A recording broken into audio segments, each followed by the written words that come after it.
Hi, fourth graders. We're going to be listening to this story.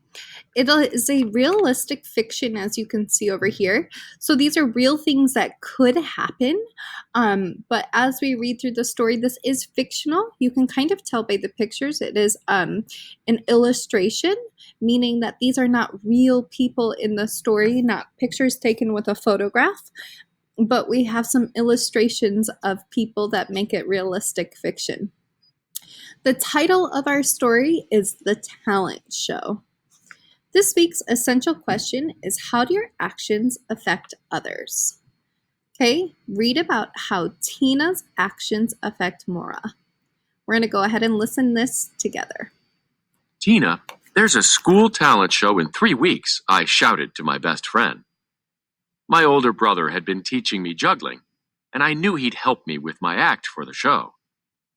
Tina ran over to the bulletin board and read the poster. Maura, what's our act going to be? Tina asked me. Our act, I said, taking a tighter grip on my books. Tina grinned, pointed to the poster, and said, It says acts can be individuals, partners, or small groups. My grip on my books became uncomfortably tight. You want to do an act together? It'll be fun, Tina said. I hesitated for a second before continuing. I've got an idea, and Tina interrupted me. Yeah, me too. Let's talk at lunch. During math, I tried to think of how I would tell Tina that I wanted to do my own act. After all, we are best friends. We should be able to see eye to eye about this. The problem is, Tina always takes charge. I don't speak up. And then I end up feeling resentful about the whole situation. I desperately wanted to win, but it was more than that. I wanted to win on my own, with an act that was all mine.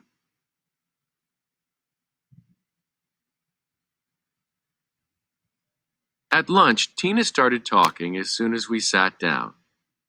I have it all planned out. My inspiration came from that new TV show, You've Got Talent. We can sing along to a song and do a dance routine, and my mother can make us costumes. Yeah, that's good, I said, but I had another idea. I told her about my juggling act. Tina considered it. Nah, I don't think I can learn to juggle in 3 weeks, and I'd probably drop the ball, she said. We don't want to be humiliated, right? At recess, I ran around the track a couple of times just to let off steam.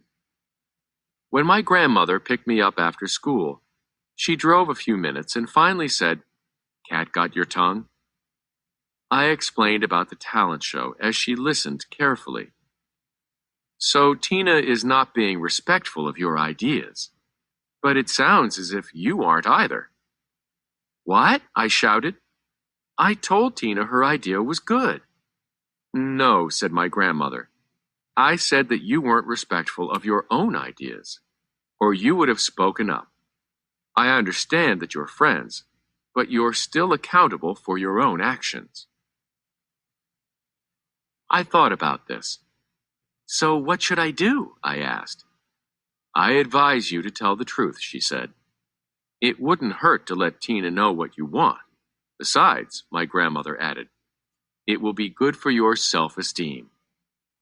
When we got home, I took 12 deep breaths, called Tina, and told her that I was going to do my juggling act.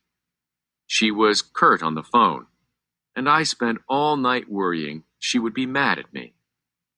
The next day, she described her act and her costume. But the biggest surprise came at recess, when we played a game that I chose, not Tina. I guess standing up for myself did pay off. All right, you guys, I want us to look at the essential question one more time. It says, how do your actions affect others? So I want you to think of that as we end today's reading, and maybe bring that discussion question to your teacher or to your lessons. So let's talk about how Maura was affected by Tina's actions. And that is probably a connection that we will be making. And then I also want you to think about a time when someone wouldn't listen to your ideas. What did you do? Okay. What can we do together to know that we're listening to each other's ideas? I want to remind you a really good way to listen and comprehend means to understand a story, is to go back and re-listen to the story. So good luck, and I hope you enjoyed reading this story with us.